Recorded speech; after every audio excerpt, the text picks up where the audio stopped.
Hello and welcome to the Ice Guys, brought to you by the National Hockey Now Network. This is the show that takes you into the world of the National Hockey League. Every game, every day, from a betting perspective. With pro sports handicappers, Ian Cameron, Alex B. Smith, and various guests from the world of hockey and sports betting. And now, here's your host, Ian Cameron. Welcome to the Ice Guys, presented by National Hockey Now. Thursday, April 20th. Ian Cameron and Alex B. Smith ready to break down the Thursday card. No guests today. It's guest-free, so you're stuck with Alex and I today on the Thursday edition of the show. But great card, 4 games, 4 very important Game 2 matchups taking place on this Thursday night. But first, let's look back on what took place on Wednesday night in the Stanley Cup playoffs, and we'll begin with a overtime victory for the Carolina Hurricanes, a 4-3 win over the Islanders. Great to cash the draw in that game. A few of the props actually hit as well. We mentioned on the Islanders side, Brock Nelson to score a goal, get a point, that if they were going to come to life offensively, he would get in on the proceedings, and he sure did for the Islanders, getting a goal and an assist, a 2-point night for Brock Nelson, albeit in a losing effort. We also said, look, Stefan Noesen, man, stick with it with this guy. He's actually leading this series in goals now, believe it or not. Stefan Noesen, not Aho, not Nelson, not Matt Barzal, even though he scored last night. Not Natchez. It's Stefan Noesen. And again, a great goal for him last night for the Carolina Hurricanes. His props were really very appealing as far as the price goes. And the Hurricanes find a way 4-3 over the Islanders. The game goes over the total. A series that we don't really expect to have a ton of goals, but we definitely had a few more last night. Another 1-goal game, and I think you're going to see that be the continuing theme, if you will, throughout this series. So nice to get the draw at plus 340 as a winner. Carolina with the 4-3 win. What I like about Carolina, too, is that, Ronta gave up a few goals. They found their offense. They stuck with it. Again, it was a solid effort from Sorokin, but not enough, obviously, to get the job done. There was that one big bounce goal that was off the stick of almost like an own goal. When I saw Sebastian Aho scored for Carolina, I assumed it was Carolina's Sebastian Aho, not the New York Islanders' Sebastian Aho, but it was off his stick. It took that bounce and went into the net.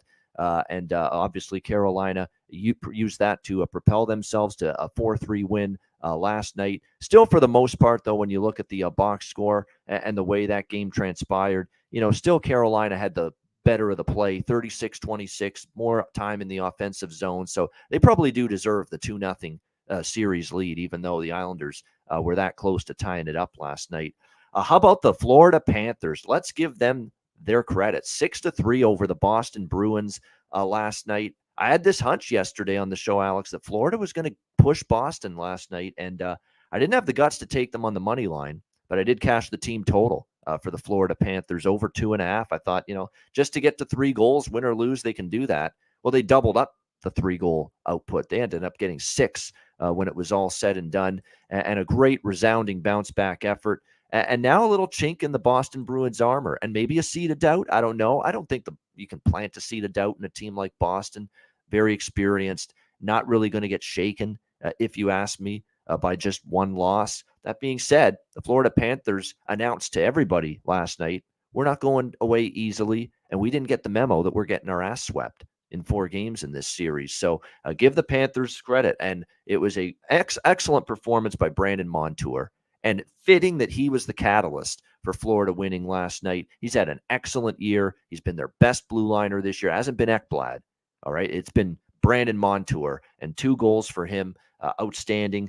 Finally, a little bit of a what happened with the Bruin defense type of performance last night. I mean, they were doing shit you don't expect. What did they have? 15 giveaways, 15 turnovers. And I believe Jimmy Murphy in his column, our colleague, he'll be with us tomorrow. He mentioned it. That, a lot of giveaways, sloppiness from the Boston Bruins, shit you don't typically see from them. And, of course, it was not a sterling night for the front runner to win the Vezina Trophy, Linus Ullmark, either. When's the last time we've seen him give up 5 goals in a game? So it was a great win for Florida. And Boston certainly back to the drawing board. Finally, they had a game where they missed Bergeron. You could tell there was that lack of, kind of getting the train back on the tracks once it got to 3-2 Florida early in the third and then 4-2. And there really wasn't that gigantic monster push from the Boston Bruins when they were down in the third period. So I really have to give Florida credit with the way they played. It got physical. It got chippy toward the end of the game. Of course, we saw the scrum at the end there. At the end of that game, Lomberg was involved at the end there in a battle. And we saw just if you had the ESPN broadcast on for that Panthers-Bruins game, the hot mics were on. Ray Ferraro had his mic clearly on in between the benches. I don't know if he was able to turn it off or on or not, but he obviously left the mic on, and you are hearing a lot of chirping between the benches, and a lot of it R-rated. Let's put it that way. As far as the chirps were going, clean it, you fucking loser. I heard that someone saying that during the scrum at the end of that third period in the Florida bond. That was hilarious. I loved it. Yeah. Just hearing the chirps back and forth, and it's getting a little bit ornery right now between the Panthers and Bruins. And hey, maybe we have a series on our hands after all. 1-1 with the scene shifting to Sunrise, Florida for Game 3 on Friday night. Alex, what did you think of the two games in the East last night? Well, yeah, we got to start with that game with Boston and Florida. Like I said, Florida, responded back after getting knocked down. And that's what they needed to do to show that they have some life. It's a fight in this series. And, were they poking the bear a little bit at the end there, starting a lot of commotion? Yeah, they were. But I think they're well aware of that. Like I said, if we're gonna go down swinging. And, that's the one thing. As much as I've discredited this Florida team, I still don't trust this Florida team. I still think Boston wins the series, but at least they're showing some fight, unlike a couple of other teams that I thought would show some more resilience in the first couple of games played so far. So that's always good to see. And listen, there's people whining and crying on social media about the chirping back and forth. This is hockey, okay? And furthermore, this is playoff hockey. This is not a fucking playground. Okay, and you're going to hear some things that may be a little bit crass and a little bit rude and downright. Newsflash, folks, that's playoff hockey on the ice. That's what you're saying. Hockey. Yeah. These people work their asses off to get to this point, and they're playing at the highest level to get to the goal that they've been waiting to achieve their entire lives. And if you think it's going to be all roses and fucking, tea parties with this shit, it's not. And I just really don't understand it. Like I said, everybody got all up in arms about what Chuck said about some player's wife. It's like, okay, you thought that was appalling, but you laugh at the movie Slapshot, then you're a hypocrite. Okay, and I don't want to fucking hear it.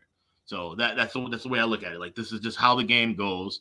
Okay, it wasn't crossing the line. It was nothing racial or religious or even the attack on someone's family member. That may be towing the line a little bit, but it's something that has been happening for quite some time. And did you see anybody? Did you see anybody flip out and hop the bench or start swinging their sticks or doing anything insane? No, they just chirped back and forth. And if they had a problem with it, they settled it on the ice. And that's what you like to see. But all this back and forth and everybody all up in arms about what someone said, it's like, really, I'm tired of the soft hypocrisy and bullshit, So that's the way I look at it from the fan point of view. But on the ice, Boston played a terrible game. We haven't been able to say that much at all season long. And the gut feeling is what I'm probably going to roll with in the next game, is that Boston comes back firing like crazy and playing a much cleaner, tighter game and possessing the puck their own way. And, going back home for Florida, I don't think that changes a heck of a whole lot. I mean, the Bruins fans going to be, stunned by the crowd. If anything, it's going to be split crowd there because you got a ton of Massachusetts transplants that live in Florida. It's been like that for years. We saw it with the Tampa Bay series, and the Tampa Bay's got an even stronger fan base. You still saw Boston jerseys in the crowd there when they met in the playoffs a while back in the regular season meeting. So the crowd advantage won't be a whole lot. I think Boston will get their shit together, and I think sometimes we always talk about this in the regular season, right?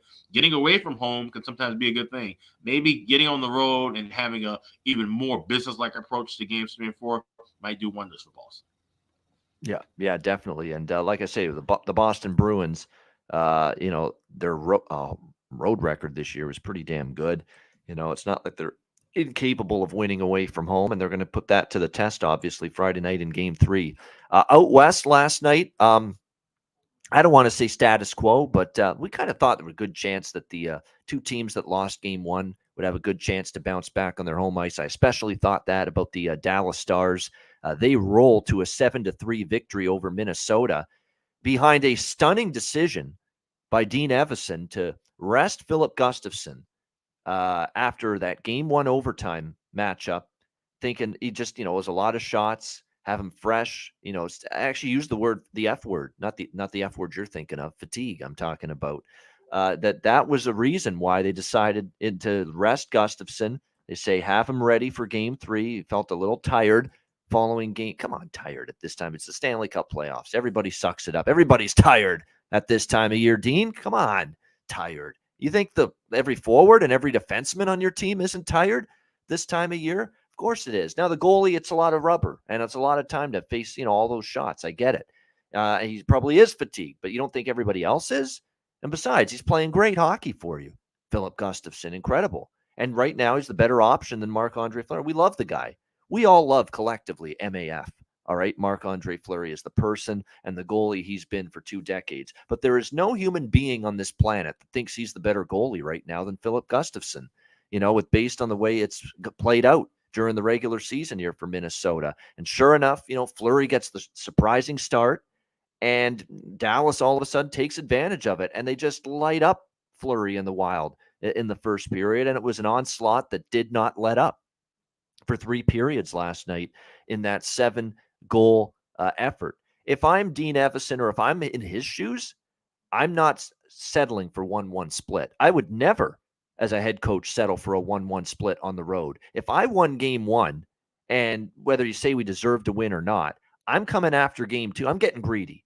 Okay, that's my thought process as a coach. I'm getting fucking greedy, and I say, I want 2 on the road. I want to go back to Minnesota, or I want to go back to my home arena, whichever it is, city I'd be coaching, and say, I want to go back home up 2-0. And I want to try for the 2-0 series lead. And this felt to me like it was almost like, we're punting on the game, so to speak, with that decision, in my opinion.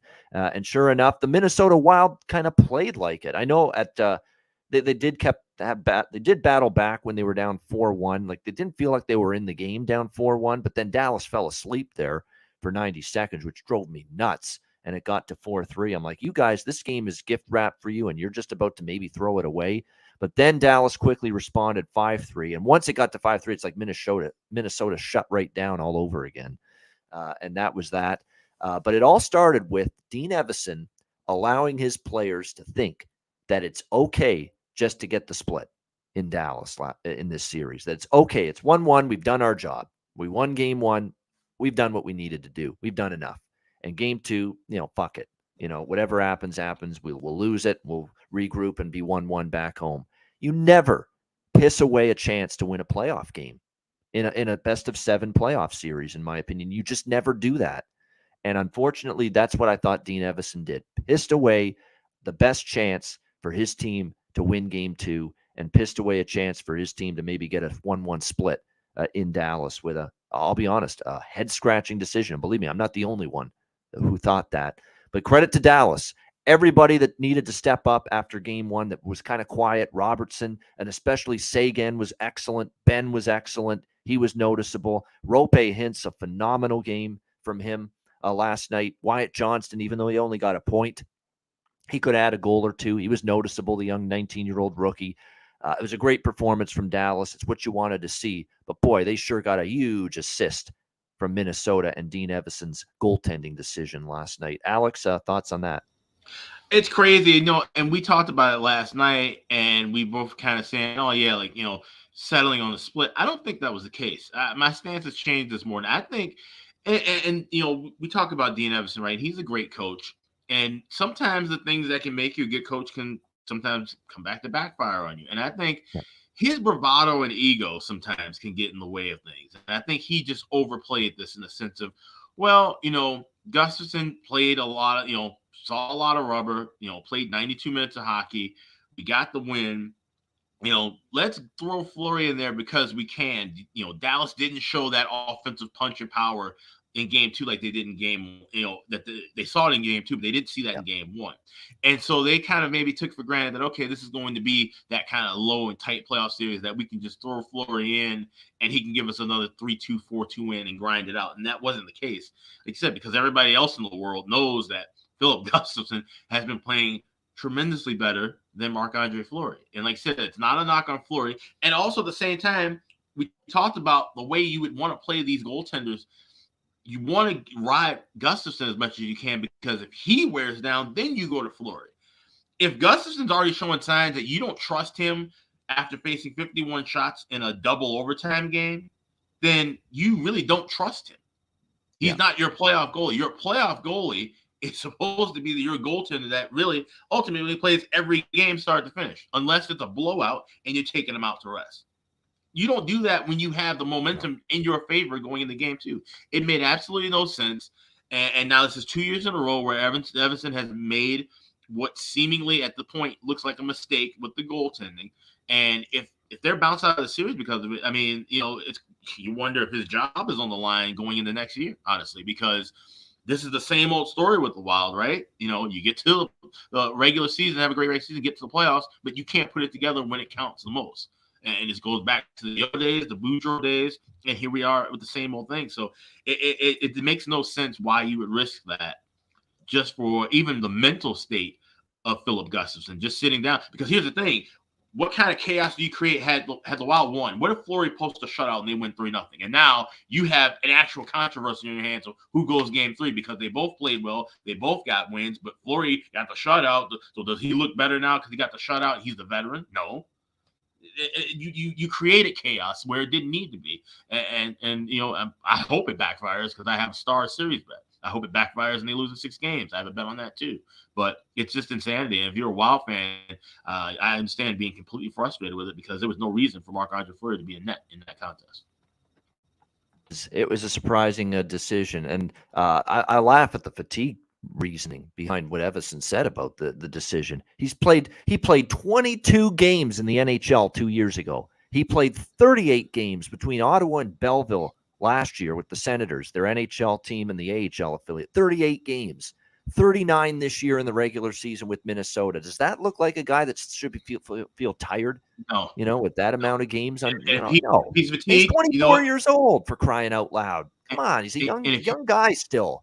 What is this tired? It's the playoffs, man. You don't think Kaprizov's tired? You don't think all your defensemen are tired? You don't think Foligno's tired? And all these. No, come on. You got to put him in there. And here's the thing. If he is fatigued, then he's soft. And I might also call out the Minnesota Wild fans for being soft too. This shit ran again on the news today. They interviewed this sleep expert from somewhere in, I don't know, one of the suburbs, Edina or some shit, and saying, what can Minnesota Wild and Timberwolves fans do to curb for their lack of sleep while watching the playoffs? Are you fucking serious? Why don't you be happy that the Timberwolves of all teams are in the playoffs, and that the Wild, despite having all the struggles they've had the last season and a half, they're back in this spot and actually had a lead in this series until they gave it away? And you hear crying. If you go on Twitter, anytime the Wild play a Pacific Division opponent or they're playing, if it's 8:30 and 9:30 later start, they cry about it more than anybody else. Okay, and we all have to deal with it. Everybody on the East Coast has to deal with it all the fucking time. It's even later for them. But Minnesota fans are the absolute fucking softest when it comes to, oh my God, I gotta stay up. The game starts at 9:30, and it's like, well, then go to fucking sleep and then wake up and watch the replay. Like, seriously, like it's so annoying, and it's constant all the time, and it's always the Minnesota fans. It's always the Minnesota fans. They're the absolute worst with it.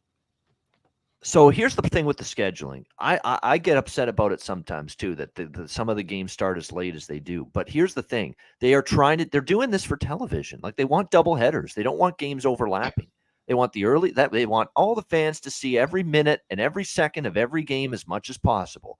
Now, when the early games go to overtime, that's not going to be possible.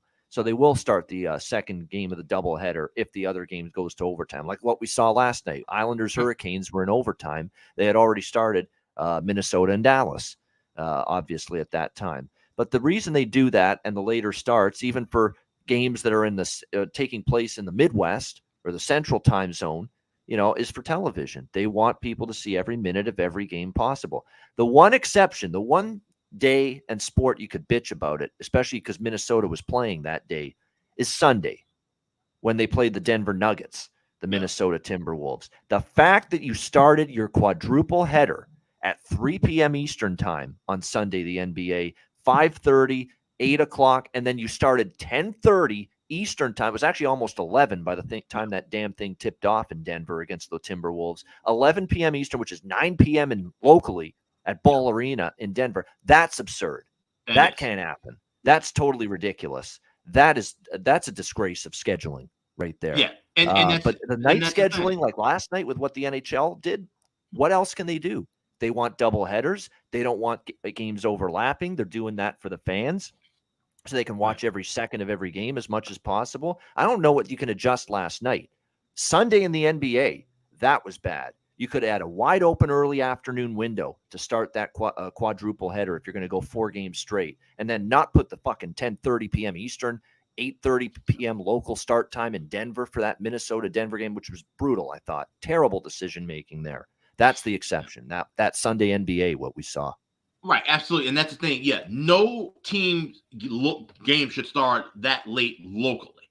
But it's like as if people here don't understand that, well, the game's not playing here, so it should start. That game would have started at 8 o'clock, 8:30 anyway. And you still would have heard people here complaining about it. That's the thing that's crazy. Yeah, late start that, and the need for a quadruple header on one network was insane too. At least the NHL has that, right? Let's use 2 networks, if not more, to show all the games and try to avoid the overlap. So that was insane in itself. But like I said, it for people to be complaining about it as much as they do is just it really irks. Yeah, it really hurts. But we got ourselves a 1-1 split now going back to Minnesota between the Wild and the Stars. And the last game last night, boy, I was worried the Oilers were going to do it again. It looked like a carbon copy of game 1. Great start, early goal. Power play. What a bullet pass, by the way, by McDavid to Draisaitl on that power play goal. He sold shot all the way, zipped a bullet pass right to Draisaitl in his wheelhouse, one-timer, perfect power play goal, 2-0, just the start the Oilers wanted. Same start they had in game 1. But just like game 1 at one point, it was looking like they were going to piss it all away again because it was 2-0, 2-0, 2-0. Again, I'll harp on this point all playoffs. They never got it to 3-0. And at that point, LA was still hanging around. And sure enough, they got the 2-1 goal. And then after that, tied it late in the third period. And all of a sudden, it's becoming a concern here again for Edmonton. 2-2 going into the third. But Klim Kostin, who is an unsung hero for this, he's been really good since he came to Edmonton. He gets the go-ahead goal. Stuart Skinner, congrats to him, made a couple of big saves. I thought he was phenomenal. When it was 3-2 in the final 8 to 10 minutes of the third period, made a couple of huge saves. And then, of course, the Oilers get that empty net goal from Evander Kane to put it away and survive 4-2 and close out the game. They got the team defense. They got to block the shots. They cleared the puck when they needed it. They got the saves from Stuart Skinner, unlike at the end of game 1 when they were trying to hang on to that 1-goal lead. So Edmonton finds a way, and that's what it's about at this time of year, and they avoid a similar game 1 implosion to tie that series as the scene shifts to LA. And I think Edmonton, Alex, is in a good spot because this has been an amazing road team this year, the Edmonton Oilers. They've actually been much better on the road, in fact, much better on the road than they've been at home. So I would expect them to at least win 1 game in LA. I'm not going to say 2, but they'll at least win 1 in LA because they've been such a good road team. So a huge win. And like I say, this just has that feel of a series that will go 6 minimum. Yeah, and I mean, if I'm an Oiler fan, I wouldn't be so worried about the back and forth pace. I would be a little concerned about the fact you can't hold on to a lead.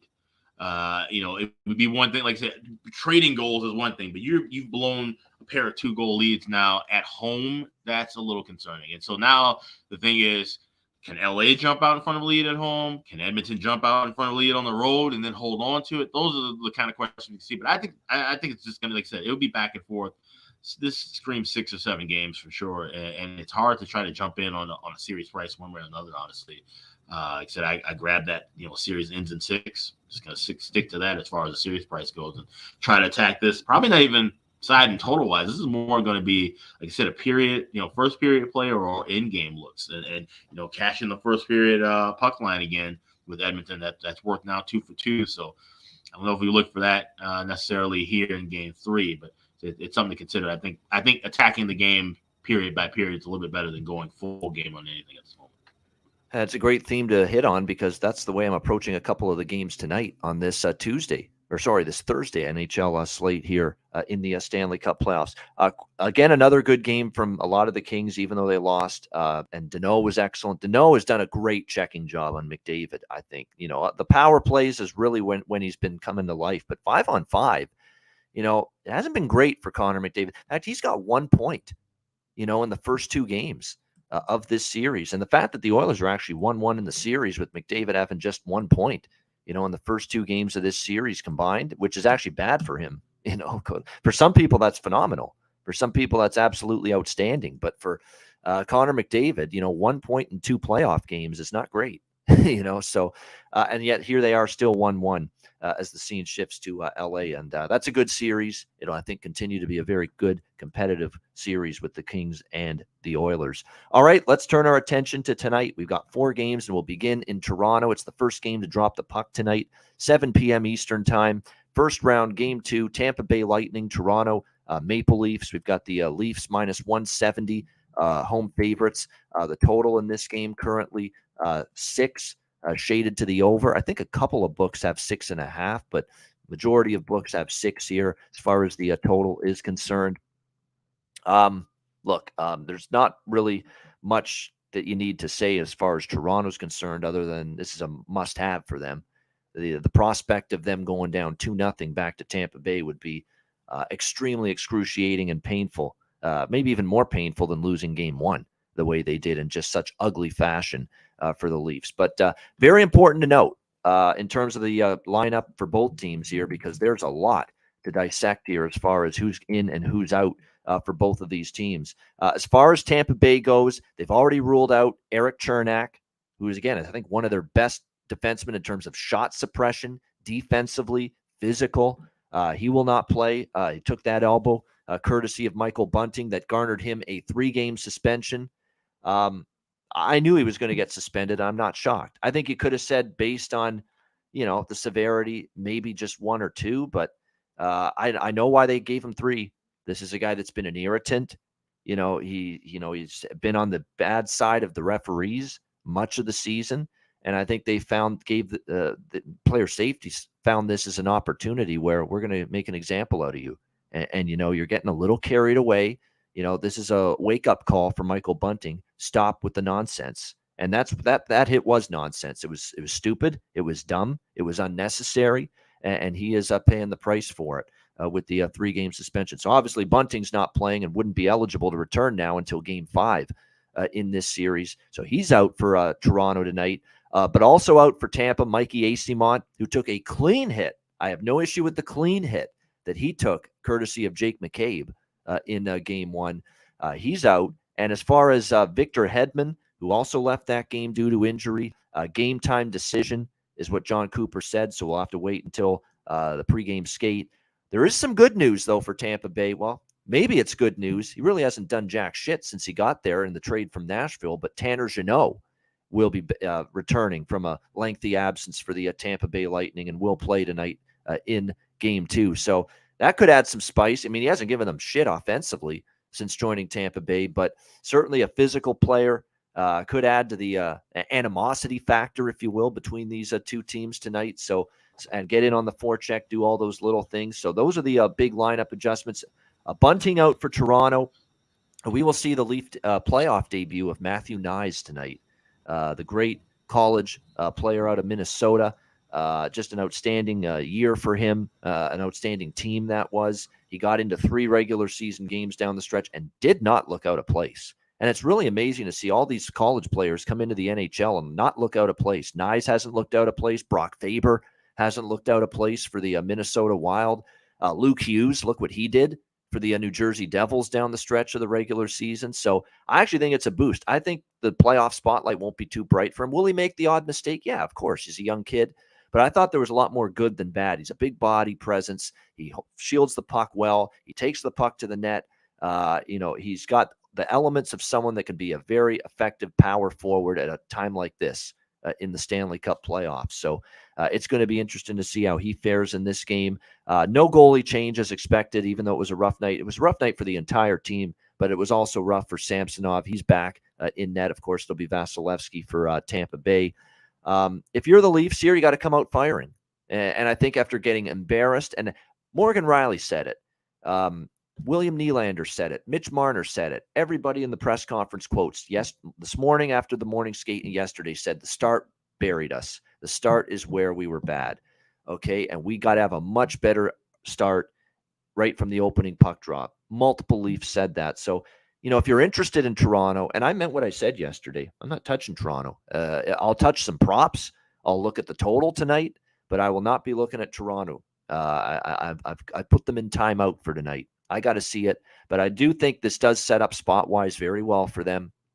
They're saying the right things about a hot start because they know that 3-0 first period deficit pretty much buried them in game one. So I think if you're going to take Toronto tonight, focus more on that first period. You could go with Toronto, -1. You could go with Toronto in regulation, which is around plus 102. But I think that first period, especially the puck line, which is out there at plus 160, at DraftKings and Bet365, you got to think that's where they'll be at their best tonight and strongest. The Leafs is that opening period, knowing what a debacle that first period was the other night. So I think the Leafs first period spot is a good spot. It's a good price, -0.5, plus 160 if you're going to look at the Leafs here tonight, which I do lean with, but I'm worried to touch it at this point until I see better. I do like some props in this game. Nylander scored in game one. He's been one of the few consistents for the Leafs in the playoffs in terms of production. So I don't mind a look toward Nylander to score a goal tonight for the Leafs here in this game. Probably a good chance. And his over shots on goal makes sense.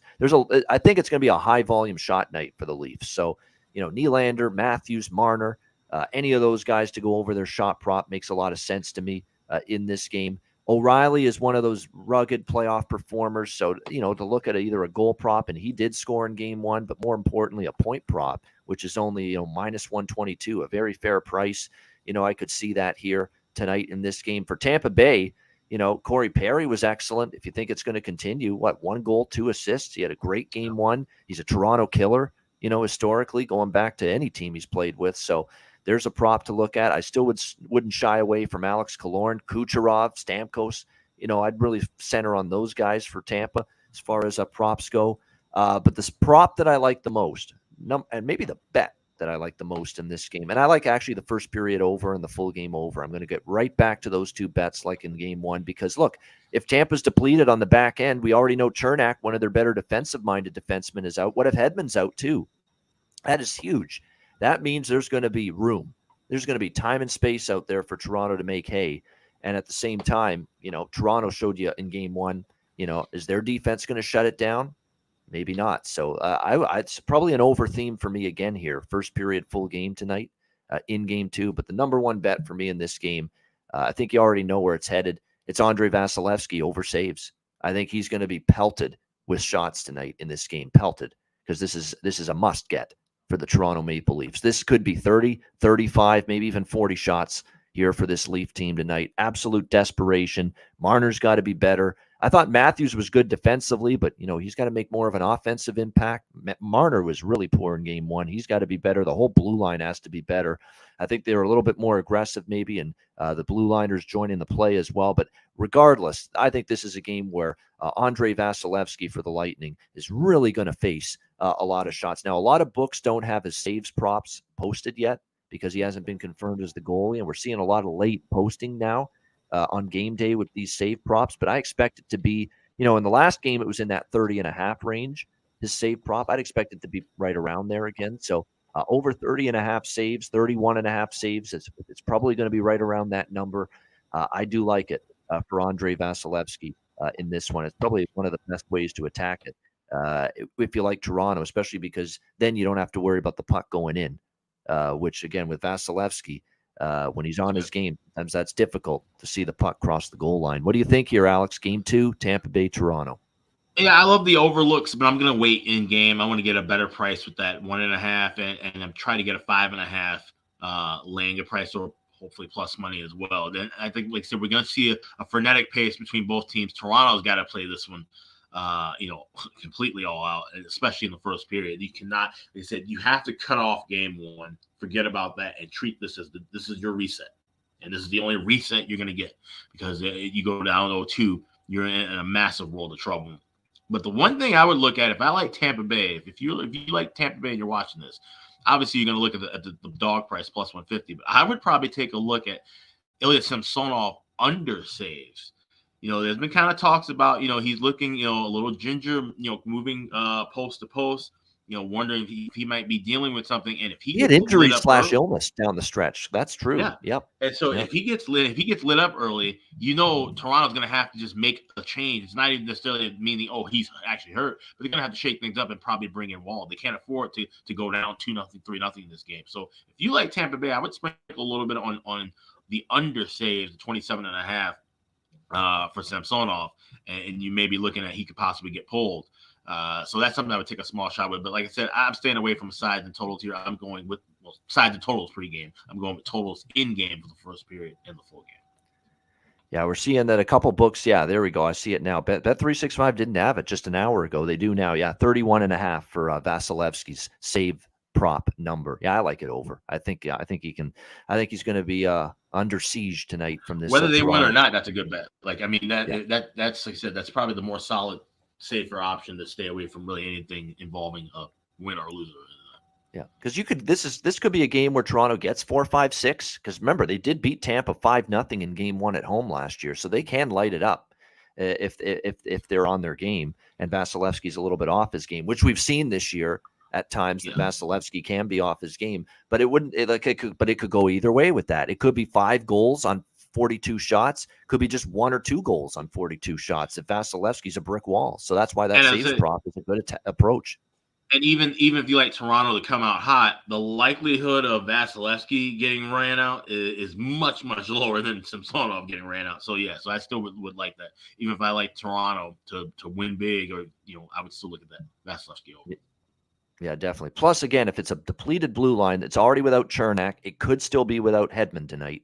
Yeah, there's going to be more shots, and I think they'll give up more shots. The shot suppression will not. The shot suppression already takes a hit without Chernak, because he blocks so many shots and he's in good defensive posture. But then without Hedman as well, that could be trouble. And that's why the shot clock could ramp up tonight for Toronto big time, plus the urgency factor, as I mentioned. All right, we got Rangers and Devils. We've got Devils minus 135, home favorites, 5.5 the total in this game. I like the Rangers in the series, but I like the Devils here in Game 2, and I'd bet the Devils here in Game 2, minus 135. They're a really good hockey team. Game 1 was kind of what I thought might happen. The Rangers, just used their playoff experience from last year, going all the way to the Eastern Conference Final. A goaltender that's, had a full couple of playoff seasons now in Shesterkin, against a team that's just experiencing this shit for the first time, really, a lot of these Devils players. I think the Devils will be calmer tonight, relaxed. I think they'll have a greater idea of the intensity of the pace that you see at playoff time, just how much of a physical, how much you have to up the ante, if you will, from a physicality standpoint at this time of year. I think all of that was basically a new experience here for New Jersey in the first game of this series. So I'm just going to go with New Jersey here, minus 135 here in Game 2. I am tempted, though. You know what I might do? And I'm doing this with Seattle, Colorado later, which I'll mention. I like the one side, but I also like the team total for the opponent because it's 2.5. And I really still like it with the Rangers. I mean, if they put it out there again at just 2.5 with their team total, even though I don't like them to win Game 2, I could see 4-3 Devils. I could see 5-3 Devils. I could see 5-4 Devils. And Devils win, and the Ranger team total over still hits. And you could have a chance to cash both sides of it. So that's the way I'm going here. I got the Rangers team total over again, New Jersey money line. And I'm back to the well with a first period full game over. I'll keep hammering these 5.5s if they're going to put it out there at that number in this series, because to me, for all the defensive ability the Rangers have, for having one of the best goalies in the NHL, for New Jersey being able to clamp down on defense sometimes when they want to, there's just too much firepower, too much weaponry. The power plays are too good. The Rangers showed it in Game 1. I think the Devils' power play will be a little bit better. I also think they'll get a few more calls to go their way tonight, the Devils, and I think they could capitalize with it. Just there's too many offensive game breakers, and I think the pace of both of Game 1 was high enough that I just can't believe this total once again, Alex, is below a 6. here in game 2 tonight. So I'm on the first period over, the full game over, the Devils money line, and the Ranger team total again at over 2.5. Alex, Rangers, Devils. Yeah, I'm right there with you with the Devils on the money line. I grabbed that at minus $1.30 yesterday, and I'm also going back to the well with the first period over. I mean, like I said, seeing this low of a number, seeing as low as minus 108 at FanDuel for the first period over, that's crazy. When that last game should have had 4 goals in the first period, not just 2. So, like I said, take what the books give us, and they're giving us great value. So definitely right with that. Like I said, I felt this is going to be a breakneck back and forth series the entire time. So it just feels right, to go with the zigzag theory here of backing the Devils. It's a cheap enough price for it. I saw KT Owusu in the chat saying he thinks the Rags could sweep. If you do, the way to play that would be grab game 2 money line, grab Rangers to win in 4, and a little bit of Rangers to win in 5 to ensure those good prices moving forward. If you feel that comfortable about it, you have that set up, because you're not going to get these prices if the Rangers go up 2-0 going back home. And that's the theory I talked about yesterday. It didn't work out with Minnesota, but I'll be talking about it again with one of the Western Conference series as well. All right, and a lot of props I like here as well. Jack Hughes to score tonight. Hey, look, if they're going to win, Devils, he's going to have a hand in it. He'll score. He'll find the back of the net. So I like Jack Hughes goal prop, in the plus 140 range is what I'm seeing here. How do I not take, in this too, an old friend of mine from this Devils team, and I think he could actually strike tonight. And down the stretch, he was starting to heat up. Remember, he had that incredible double-digit point streak. Then he cooled off for a bit. Down the stretch, he started to heat up again. A little bit quiet in game 1, but everybody for New Jersey was. It's back to Dawson Mercer. Hello, my old friend. Dawson Mercer, point prop here for the New Jersey Devils, minus 126. I think that's not a bad option here as well tonight for this game. On the Rangers side, Zibanejad was quiet in game 1. Sometimes in these playoff series, you bet someone in one game and they're quiet, and you say, oh, geez, they didn't do anything, and you don't bet them the next game. That's sometimes when they wake up and they make an impact. So I'd probably go away more from Kreider, and more towards Zibanejad, maybe to find the back of the net at around plus 230 at fan. I like that price for a guy that did nothing, that probably knows he could play a little bit better. Plus 230 for Mika. Zibanejad here to score a goal tonight, I think might be worth a look. And after having 4 assists for the New York Rangers in game 1, Adam Fox, who, by the way, his point prop is minus 145. You could go with that, or you could even get a better price and just hone in on the assist prop for Adam Fox, which is only minus 114. So again, this guy had 4 assists for the New York Rangers in game 1. So that's a prop that definitely appeals to me. And we talked about the saves prop with Vasilevsky in the Tampa Bay Toronto game. I think this might be Igor Shesterkin over saves, because again, you got a team that's at home, trailing the series 1-0. It's going to want to be throwing everything they can and all kinds of rubber at the opposing Rangers net.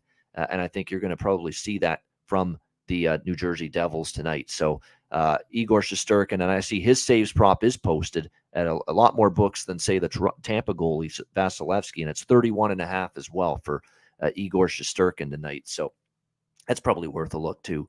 Igor Shesterkin over saves prop here for the New York Rangers. All right, great stuff. That's the Eastern Conference first round game 2 matchups tonight. 208 live viewers on YouTube. A good amount of live viewers. We appreciate it. Hit the like button. Shout out to our podcast listeners as well. Back to talk Western Conference first round game 2 matchups involving Winnipeg, Vegas, and Seattle, Colorado, coming right up right after we hear from our good friends at Gramco. Support for the Ice Guys is brought to you by Gramco. Whether you or your team's game is on the field, screen, racetrack, court, or the ice, Gramco is for the game. Grown by farmers who spent years developing premium hemp genetics, Gramco provides customers with consistent quality Delta 8 THC products ready for any occasion. Gramco currently offers numerous Delta 8 products, including vape cartridges, disposable vapes, pre-rolls, gummies, wake and bake coffee, and more. Gramco offers an enjoyable, legal high delivered discreetly and directly to you. Gramco is also available at many American retailers as well. You can get the best Delta 8 cannabis products on the market shipped quickly and discreetly from Gramco. And if you visit www.thegramco.com. Use promo code Ice Guys. You will get 20% off of every order, and any order that's on the site over $50 will be shipped free with standard shipping. So live elevated with Gramco and check out their wonderful Delta 8 products today.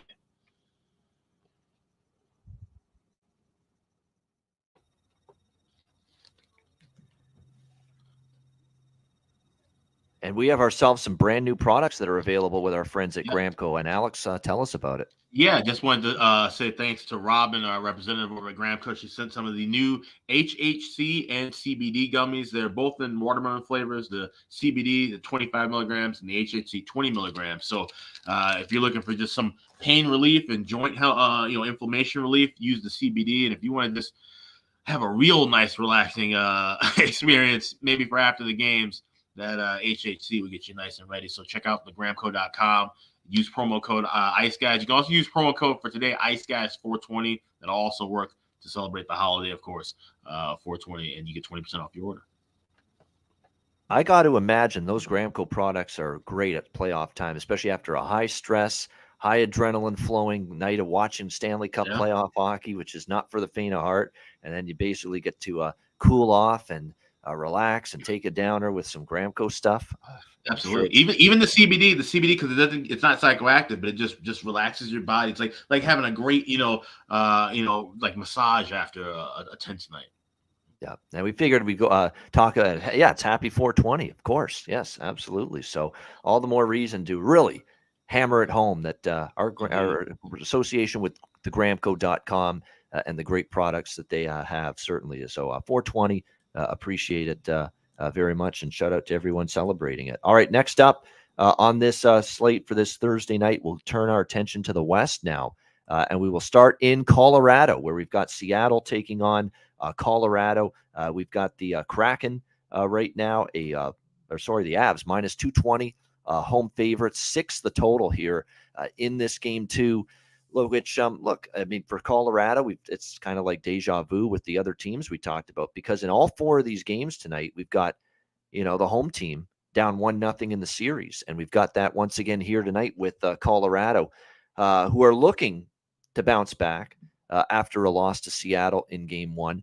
This is one where I'm a little bit more cautious, to be honest, to endorse, the team down 1-0. First of all, it's all about the price. Why I'm a little hesitant.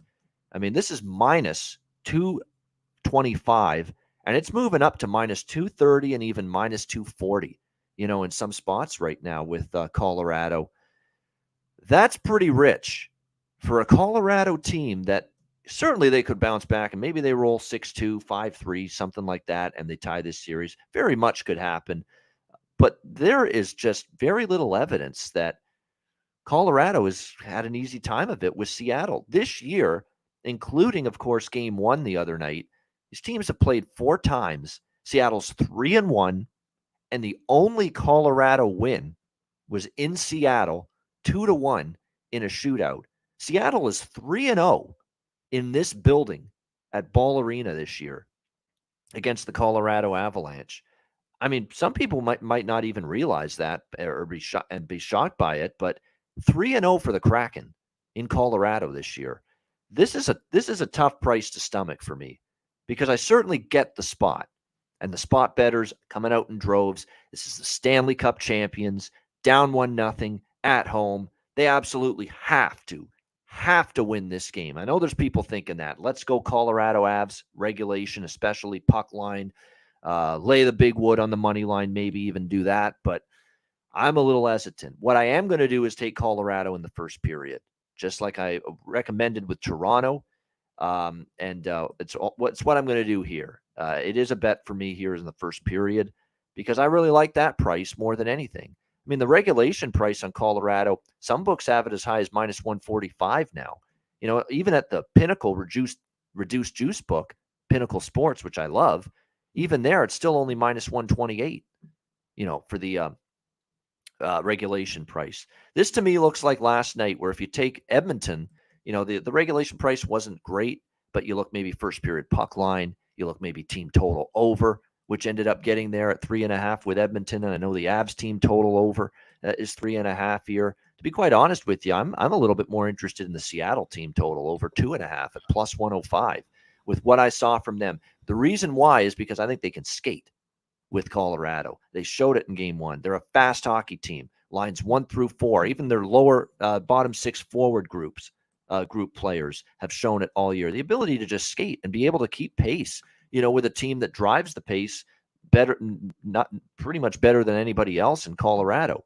And so Seattle, because if you watch their lineup, McCann, Beniers, Eberle, Schwartz, Wenberg, Geekie, great skaters, Tolvanen, Gord, Bjorkstrand. These are all above average skaters. They can play with pace, and they are not in awe of it. And they've got a goaltender in Philip Grubauer. I said it after game one. He wants to beat this team. I know it because they said, hey, we're passing on you 2 years ago. If we're going to complete our Stanley Cup mission, it's not going to be with you as our goaltender. And they ended up signing Kemper when it's all said and done. So I think when you look at this game here, this is kind of like what I'm doing with the Rangers-Devils game, where I do like the price on Colorado first period puck line. I don't love it for the regulation price, so I'm not betting that. I'm just going to go with that first period puck line on Colorado, -0.5, plus 135. I will be on that. I am by the way, at 5.5 at Proline Plus, Betway, the Score Bet, FanDuel. They all have this total at 5.5. I like over 5.5 here in this game, if that's the number they're going to put out there. And I'm also going to put that Seattle team total in pocket at 2.5. So it's a weird approach here, but I think that's a decent chance we go 3-0 with all these approaches. The Colorado puck line, Seattle team total over 2.5, which is plus 105 at Pinnacle, a great price, and the over 5.5 for the full game. So that's the approach for me.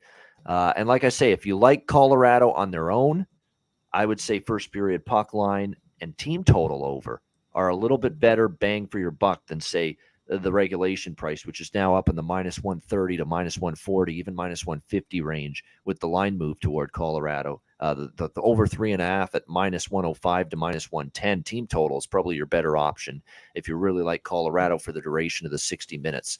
What do you think here, Alex? Game 2, Seattle, Colorado. Yeah, you made a great point about Seattle being just a better, looking team as far as skating goes, and they are clearly the better skaters right now. And they have, like I said, I just don't see that intensity. I don't see that next level, that energy that something's missing there with that. And I don't think it's just personnel; it's just something internally, and I'm not sure what the case is. So I like that Seattle look of team total over 2.5. At plus money. I would probably lay that all the way to $1.10, $1.15. And then I like the full game over, but I want to wait and grab a 5.5 in game for sure. Because I think, maybe Seattle could, slow this game down a bit after getting a lead. And Colorado, if they don't show that fight, show that energy back, this could be another 3-1, 3-2 kind of a game. I don't want to be stuck with a 6 again. So Colorado's got to show that energy. And like I said, if you like the Avs, first period puck line needs the cash for the Avs to win this game. If it doesn't, if it stays, 1-1 or they're trailing, that seems to be problematic because they just don't seem to be making the proper adjustments, not even just from a game plan perspective, but just from an energy level perspective right now, based on what we saw in the first game. Yeah, no question. As far as props go, McDavid didn't score last night, but he had some chances. He had like 7 or 8 shots on goal, so it's not like he was terrible, but he did not find the back of the net, much to my chagrin. I think McKinnon will tonight. McKinnon, usually when the Colorado Avalanche lose in the playoffs and McKinnon had a lackluster game 1, you just got to bet him, to score the next game. If they're going to tie this series, he's going to have a hand in it here tonight. So it's only -115, -120. His goal prop. Can't say the price is great, but certainly you'd have to think he's got a great chance to get on the scoreboard for this one. I'm going to probably look at Devon Taves to get a point. The Cale Makar prop to get a point probably is worth a look, but unfortunately the price you see with the point prop for Makar is -200. So, but the assist prop for Cale Makar is only -130. I think that's a solid option for you here in this one. I mean, focus on the big Taves, Makar, McKinnon, and Rantanen. Those are going to have to be the guys because, quite honestly, and I said it after game 1, Alex, they're not getting a lot of scoring punch and chances and high volume danger opportunities and shots from this third and the fourth line. Who's going to scare you right now? I mean, that's a real issue for Colorado, even if they get through Seattle in this series moving forward. Right now, they have a third and a fourth line that is very, very quiet offensively. Ben Myers, Lars Eller, Dennis Malgin, Matt Nieto, Alex Newhook has really gone ice cold, and Logan O'Connor. I mean, that's your bottom six right now for Colorado. They aren't giving you much at the moment offensively. So much of the offense is falling toward McKinnon and Rantanen, and to a lesser extent, Val Nichushkin, who was, I thought, pretty quiet in game one. I think Val Nichushkin maybe to get a point possibly tonight as well. I mean, you want to focus on that group of players. The Nichushkin point prop is actually just a little bit too expensive. So I would probably just say score a goal Nichushkin at plus 214 for a better price. But shots on goal for Nichushkin certainly as well. Rantanen, McKinnon, shots on goal for them probably make a lot of sense as well. So definitely. Lack center depth, says John Massey. It shows on the power play. Compher can't do what Landeskog does. That's true. There is a bit of a drop-off there at the offensive end. Compher, in little flashes, has shown you the ability to give you a thrust of offense in the second center spot, but it's never been consistent with him. And that's probably – and you're missing Kadri. Yep, 100%. I've said that a bunch. The center depth has taken a hit. No doubt for this Colorado team. I expect them to go out full bore, but like I say, I see we've now seen multiple games with these two teams, and Seattle has not taken a back step to Colorado, which is why I put that Kraken team total over in my pocket, because I really do think they could find their way to 3 goals, and yet Colorado may still win this game. So kind of what I see there. All right, we've got the final game for this Thursday card, Winnipeg and Vegas. Vegas minus 165, home favorites, 5.5 the total. This is a real tricky game, okay, because this is, again, like Colorado, like we talked about with Jersey and Toronto. You would expect the spot to favor the home team here, not looking to go down 2-0 at home in this series. But then you look at the price, minus 165. You have a Vegas team that looked like they were stuck in mud, okay? Literal mud, literal quicksand is what it looked like in game one. They couldn't generate shit. I mean, I was stunned by it. I know the Jets can be capable of playing quite well, but I was floored with how ineffective and punchless the Vegas Golden Knights were in game one. 17 shots on goal on home ice in that building where you've been so strong since you became a franchise, and you didn't even crack 20 as far as shots on goal. That's a problem. That's a huge red flag to me. And I'm not saying Vegas is in deep shit now and deep trouble, and they could come back and win this game, but that's a real major worry for me, that at home in game one against a team that is a solid group, the Winnipeg Jets defense, but it's nowhere near the 90s Devils. It's nowhere near some of those Tampa Bay teams that shut people down in their Stanley Cup championship victories. And the Vegas Golden Knights could barely generate anything in game one. So that's the worry I have here for Vegas moving. Now, I expect the start to be strong from them. But I just think this price is a little bit wide, at minus 165, just a touch high, given what we saw from Vegas in game one, which was nothing. Eichel made zero impact on the game. I hate to say it, couldn't find him with a telescope. Let's call it like we saw it. It was a rough game one for him. You could tell that was his first playoff game for sure. He's trying to get used to the ramped up intensity of the postseason. Everybody was quiet. Marchessault, Riley Smith. I mean, it was just a very quiet night for the big Mark Stone. Of course, he hasn't played in a while. You can't expect him to be flying right away after being out for as long as he was. I do expect Vegas to be strong early. I have a real different, unique, weird approach for this game, and it's 3 bets here, and it's 3 different types of bets. I'm going to be on a small bet on Winnipeg here, plus 145, because I legitimately think this is the one team that could really go up 2-zip here in this series, especially when you factor in, look, Laurent Brossoit got off to a great start, but then it really tailed off for him second period, third period, and you got Connor Hellebuck at the other end, who, quite honestly, was phenomenal in game one. Now, he didn't face a ton of shots, but the shots he did face, he was real strong. I think it's another close, tight game, like Winnipeg a little bit, plus 145. This is the one game I am on the draw tonight with the Jets and the Golden Knights. I think it is definitely worth a look. And again, at FanDuel, which always gives you the best prices, you can find the draw for game 2 here with the Jets and the Golden Knights at a nice, solid value price, plus 360. I really like that price for the draw here. And I'm also going to go with a first period correct score bet. And I don't do this very often. I'm going Vegas 1, Winnipeg nothing, plus 425. Correct score in the first period. I'm going for that route instead of just Vegas puck line, because I think that really is a legit first period score where they really clamp down early. They find a way to beat Hellebuck. They pepper him with shots, and I like Hellebuck saves. And I forgot to mention, I like Grubauer saves again for Seattle in the previous game. All the teams that are down 1-0 essentially. I'm on the saves prop for the teams that are up 1-0. Vasilevsky oversaves, Shesterkin oversaves, Grubauer oversaves, and in this game, Hellebuck oversaves. I just hope they generate those shots, which they did not do. Obviously, Vegas in game 1, but I think the urgency will be there to do that. So a unique approach for yours truly. 1-0 Vegas, correct score, first period, plus 425. Small bet Winnipeg, plus 145. Small bet draw, plus 360. Alex, Jets, Golden Knights.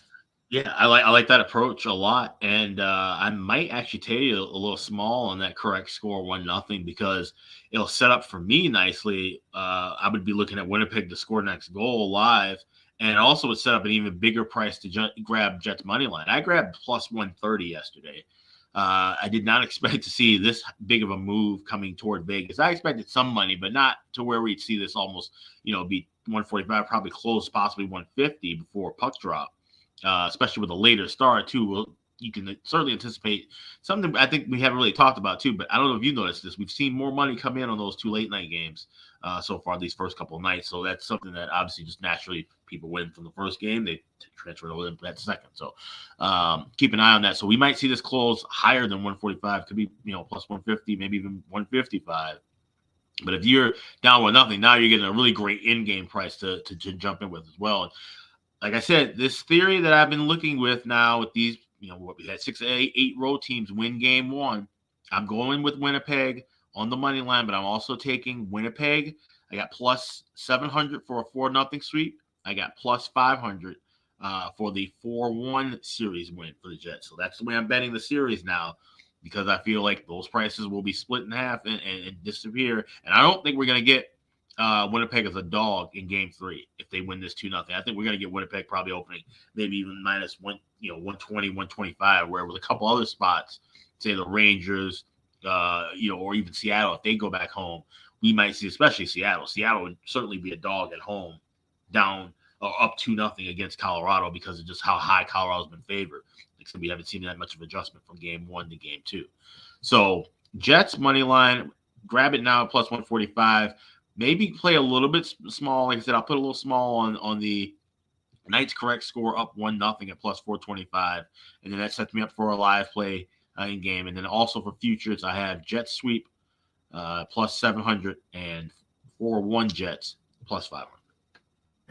There we go. Good stuff. I like that approach. I like my approach. I think it's sound.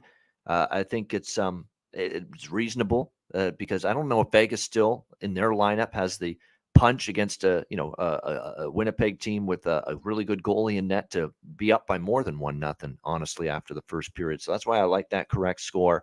And again, with the but at the same time, the Jets will be right in it. I don't think they're going to get blown out, even if Vegas brings a much better effort tonight. And there we go, Jets money line and the draw split. And it does feel like that's the one I like, the draw. I do feel like this could be your overtime game right here. Yeah, I definitely like the draw as well. But I also have 3 of these games to go to overtime at plus 800. So that's the reason why I'm not playing the draw at 360. I totally endorse the draw, especially if you can grab 360 at FanDuel. By all means, that's definitely something I would have. But I already kind of have that in pocket of sorts. So with spreading out other things, I'm just kind of taking that one off of the card tonight. Yeah, no doubt. And if for the overtime game counter, which I am keeping track of because a certain person, aka me, does have over 9.5 overtime games in the first round of the Stanley Cup playoffs, and we're up to 3 overtime games after last night because again we had our 3rd overtime game of the first round with Islanders Hurricanes game 2. So we need 7 more, essentially 7 more overtime games in the first round to get there. Yeah, and we're off to a solid start with that, no doubt, with 3 here in the first 3 nights of the Stanley Cup playoffs here in the first round. All right, great stuff. I'm just trying to think, is there any props that I did not mention here? There is one for Vegas that I do like. Again, Everybody got shut down. Nobody generated anything, offensively in game one of that series. But when I look at it, I would look at Josh Morrissey point and assist prop tonight, worth a look. Goal prop here tonight in this Vegas and Winnipeg game. As far as I'm concerned, I'm just trying to see. I need to see better from Eichel, but I don't feel totally confident in Eichel, honestly, tonight, finding the back of the net necessarily. But, what I am going to look at here tonight for sure, though, is Riley Smith. I talked about Riley Smith after game one for the Vegas Golden Knights and the point streak he was on down the stretch. Again, everybody got shut down in game one. But if they're going to make noise offensively tonight and try to even up this series, Riley Smith has a hand in it, in my opinion. And again, plus 110 for his point prop tonight in this game. I do like that once again on the Golden Knights side. All right, great stuff. We appreciate everybody joining us here. Hit the like button if you're watching on YouTube. 224 live viewers right now here on YouTube. Appreciate it very much. Shout out to our podcast listeners as well. Reminder, as always, check out patreon.com/Ice Guys. Just $10 a month. Goalie charts, totals charts, power ratings, daily Ice Guys show, betting card, bonus content, and more. Check it out. Patreon.com/Ice Guys. Just $10 a month. Also, check out the Ice Guys store, iceguys.myspreadshop.com. We added some new stuff for the summertime. We got tank tops for men and women. We've also got some loungewear. We got a bunch of cool stuff along with the usual T-shirts and caps and hoodies and mugs and everything else. So check it out right now, the Ice Guys store. That's iceguys.myspreadshop.com. All right, good stuff. A very fascinating Thursday night ahead, certainly, of Stanley Cup playoff hockey. We got best bets to wrap up the show coming right up, right after we hear from Manscaped.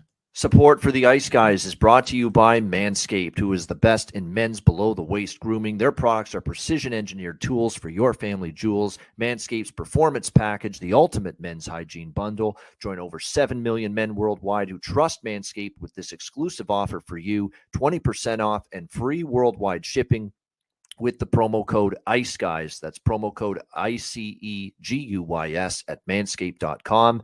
If my math is correct, it's about 14 million balls that you can preserve. The Performance Package 4.0 is the complete accessory package to take care of everything that is required. You've got, of course, the Lawnmower 4.0. Takes care of your facial hair and among other things. You've got, of course, the Weed Whacker. I'm approaching 40. Nose hair has become a major issue. It pisses the hell out of me. I need to take care of that shit, and the Weed Whacker can help you do that. Both of these products, waterproof and a 4000K LED spotlight for a more precise shave. And you'll also be able to take care of those delicate areas with the ball toner, with the ball deodorant, keep you smelling good, looking good, and feeling good down in the nether regions. This complete Performance Package 4.0 will take care of everything for you, for all you guys out there, and it's courtesy of our good friends at manscaped.com. So get 20% off and free shipping with the promo code ICEGUYS at manscaped.com. That's 20% off with free shipping at manscaped.com. And use promo code ICEGUYS. Unlock your confidence and always use the right tools for the job with Manscaped.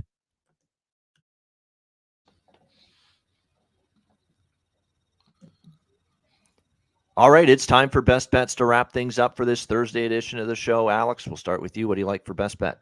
Yeah, we're going to go with the Winnipeg Jets. You can grab them on the money line right now at plus 145, but also make sure to grab, like I said, Jets in 4 and Jets in 5 as well. I'm seeing as high as plus 750 at a couple of shops for that Jets sweep, and 5, plus 525 around there for Jets to win 4-1. So we're going to grab those two as well as the Winnipeg Jets on the money line, plus $1.45. That's my best bet for this 420. There it is, 420 best bet, Winnipeg Jets. Jets, woo, woo. Jets plus 130, 35 even up there. Actually, upwards now of plus 140, 45 even on the Winnipeg Jets. Alex's best bet. My best bet, we're going to go to TO. And we're going to go with the Lightning and Leafs over 6, minus 120. Full game over. We cashed the full game over with Florida. It wasn't the best bet yesterday, but we had that Florida-Boston over 6. I think we have this one over 6. A depleted Lightning blue line. I think Toronto finds some goals tonight, especially with their backs against the wall. But, we just saw Tampa put up 7. I think it's reasonable to think Tampa Bay doesn't get shut out or totally shut down either. So I think we see goals both ways enough to send this game over the total. Lightning Leafs over 6 -120 for my best bet here for this Thursday NHL card. That'll wrap up this edition of the Ice Guys. Thanks to everyone in the chat for joining us. Hit the like button on the way out. We do want to mention, actually, before we leave, you knew it was going to be this date anyway. It's been Tuesday, every Tuesday for a while now. But yes, just to make it official, our next betcast is next Tuesday, April 25th, 7 p.m. Eastern time. Another Stanley Cup Playoffs live betcast. Live betting and commentary with me, Alex, and of course, all of our viewers and listeners. Drinking encouraged. DM at Bobano on Twitter or email bobano350@gmail.com to request a spot on the betcast, and we will send you the link for it for next Tuesday night, April 25th, our next Ice Guys Stanley Cup Playoffs live betcast. Great stuff. Again, if you can't watch the show live, download the Ice Guys podcast in audio form on all major podcast platforms: Google Podcasts, Apple Podcasts, Spotify, Stitcher, iHeartRadio, Amazon Music, and more. For Alex B. Smith, I'm Ian Cameron. Have a great Thursday night. Enjoy the games and good luck. Back tomorrow on Friday. It'll be the Friday Roundtable. Me, Alex, Jimmy Murphy, Nate Rapensky, the usual Friday crew. Join us tomorrow for another edition of the Ice Guys, presented by National Hockey Now.